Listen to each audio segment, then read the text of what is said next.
Hello students. Next topic is how changes in prices affect consumer choices.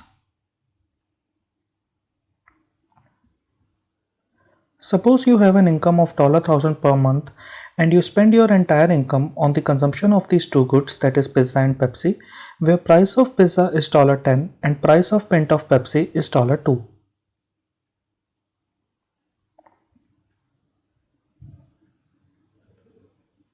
If you spend your entire income on pizza, then the maximum quantity of pizza that can be consumed will be 100, and if you spend your entire income on Pepsi, then the maximum quantity of Pepsi that can be consumed will be 500. Here we have two axes. This is the origin. On the horizontal axis we have taken quantity of pizza, and on the vertical axis we have taken quantity of Pepsi. Point A shows that the consumer has spent his entire income on pizza, whereas point B shows that the consumer has spent his entire income on Pepsi. This is the consumer's initial budget constraint.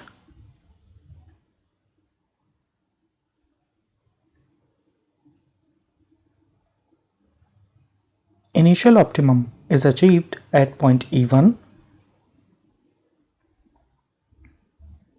Now suppose that the price of pint of Pepsi is reduced from $2 to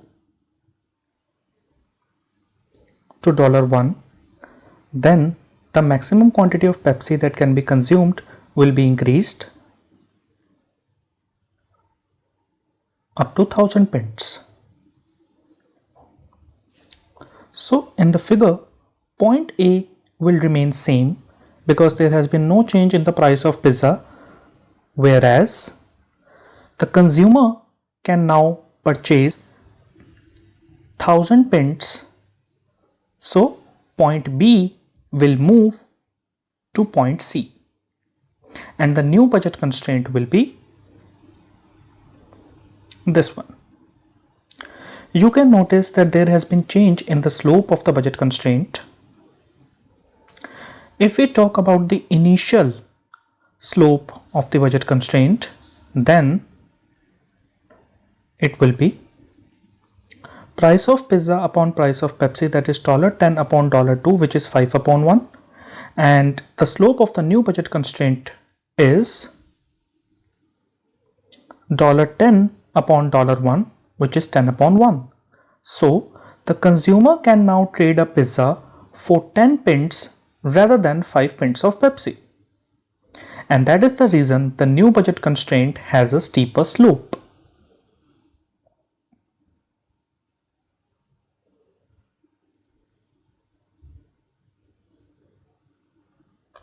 New optimum is achieved at point E2. How such a change in budget constraint alters the consumption of both the goods depends upon the consumer's preferences. For indifference curves drawn in this figure, consumption of Pepsi is increased and consumption of pizza is reduced. Thank you.